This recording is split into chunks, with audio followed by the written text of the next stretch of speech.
Protect your DNA. BioPQQ can promote formation of new mitochondria. Infowarsstore.com. Joining me in studio now is Jakari Jackson, and we're going to talk about the Black Lives Matter movement. Now, Jakari, we've been watching this play out, for more than a year now on television, and we can see that it's going the way, as predicted, divide and conquer. Now, people are taking sides, getting some violent stories out there in the media.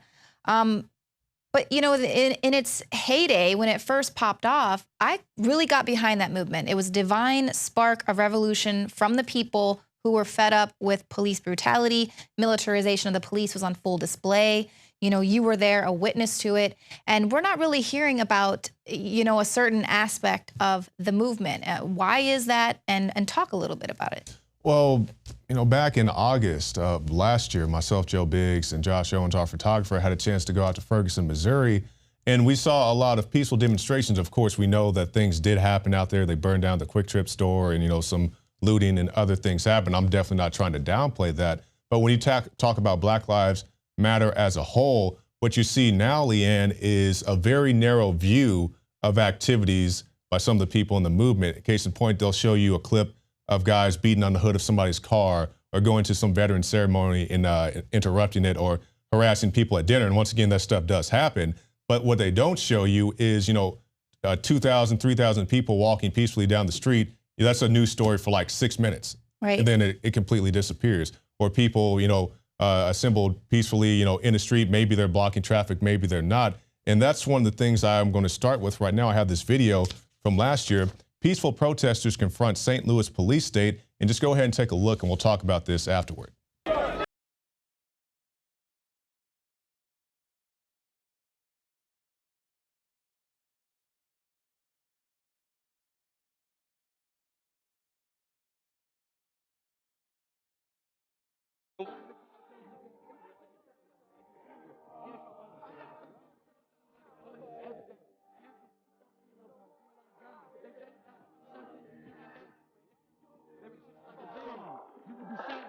Well, it's for a black man. I'm not sure for everybody, but I do understand that. I hope it's not like that for everybody.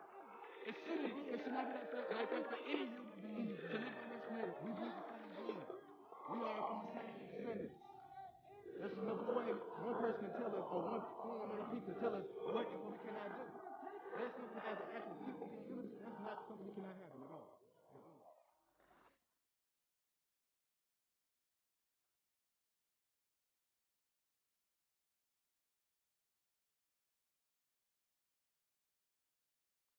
So, Leanne, that's the stuff that people don't see. And we see these politicians and these pundits and even sometimes people in law enforcement, they'll chime in and talk about, oh, this Black Lives Matter movement, but they don't see stuff like this. People peacefully assembled. And to anybody who would criticize that clip and say, well, they were blocking out the street. No, the police were blocking out that street from both ends. Anybody who lived in that neighborhood had to show a photo ID to be able to drive down that street. And then on the other side, you had the MRAPs, just like we saw there. Mm-hmm. So the police were blocking the street. It wasn't the fault of the demonstrators in that particular area.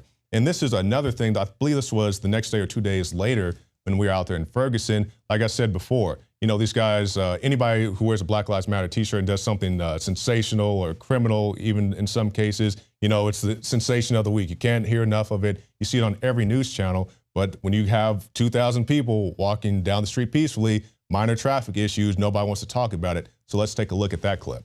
Let's take a look, show you all the people out here so you can get the grand scale of all this. There are multiple news outlets out here, near and far, people who came from near and far, as I said, every color.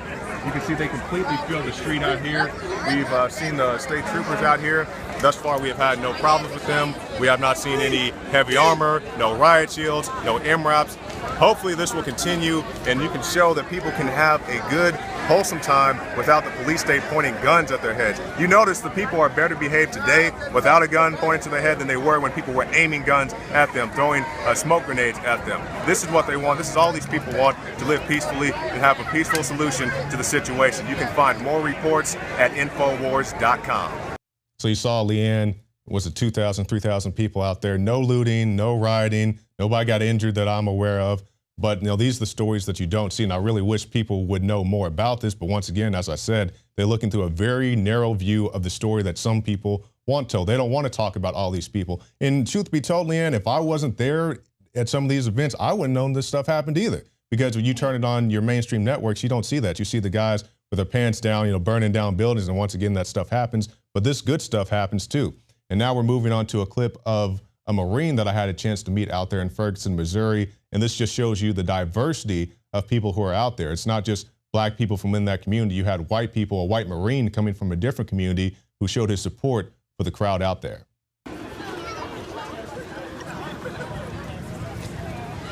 Pretty sure that peaceful protesters don't need to have snipers and tanks hounding their ass. Tell me why, bro. Because the First Amendment protects all Americans in their freedom of expression and freedom of assembly. You served your country? I did. I was a U.S. Marine in Iraq. So you're telling me that as a Marine, you're telling me your professional opinion is that they don't need snipers and MRAP trucks to stop these protesters? When it's a peaceful protester that is clearly excessive and a violation of every single protester's constitutional rights. What does it make you think? You go out there and you fight for your country in these foreign occupations, and now you come home and you have these measures turned against you. I go protect Iraqis in Iraq, and I come back and I find that my fellow Americans are being attacked by police. In this last clip that I have here, Leanne, this is from back in November of last year before the no indictment was read for Officer Darren Wilson. And we had a chance to march with people. And this is another thing. You see all these news agencies. I want you guys to watch this clip. You see all these news agencies, these cameras, these photogs out there, and ask yourself, how much of this did you actually see on mainstream television? Once again, you know, guys burning down buildings and all that stuff, they'll show that all day.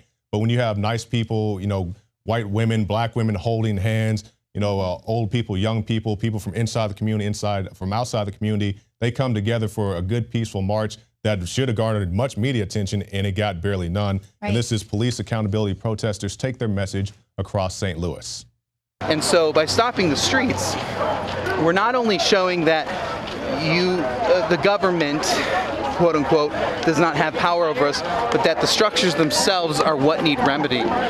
And so by shutting down the streets, it's not an attempt to make somebody feel uncomfortable unless they need to, because they are themselves a part of these structures as well, but that the structures themselves need to be questioned.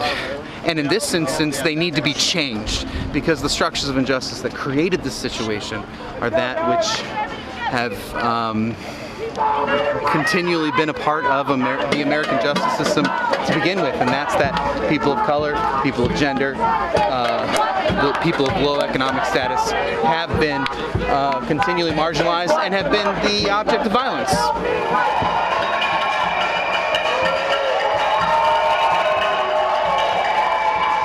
So, Jakari, what do you think has changed in the way that they are protesting now, or, you know, specifically targeting brunch and things like that?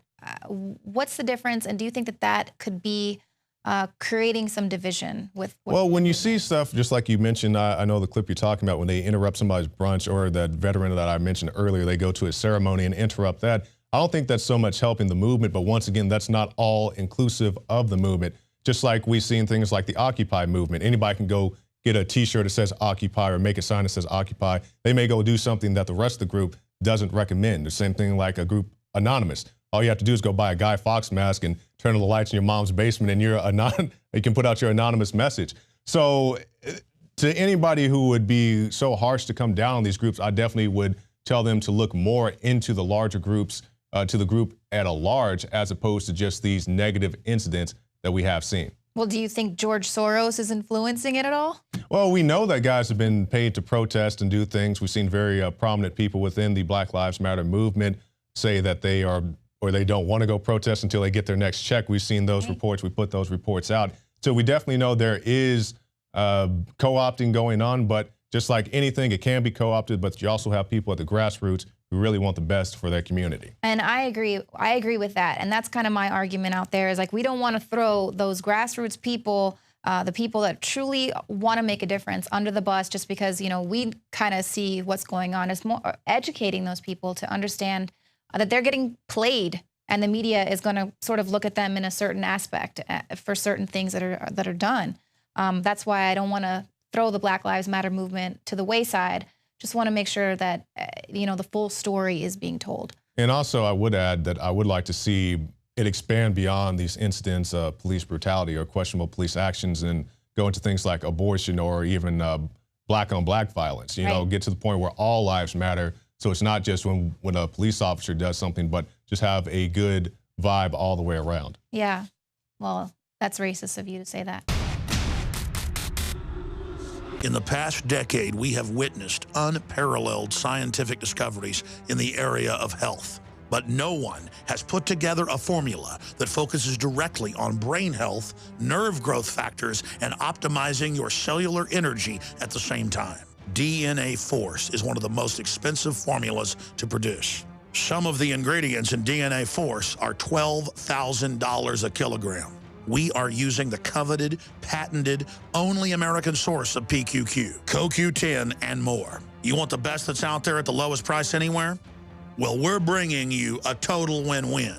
The ultimate value, cutting-edge, trailblazing game changer that also supports the InfoWar. We have produced a limited run of DNA Force, and it will take up to 12 weeks to produce more once we sell out. Secure your DNA Force today at InfoWarsLife.com or call toll-free 888-253-3139. DNA Force,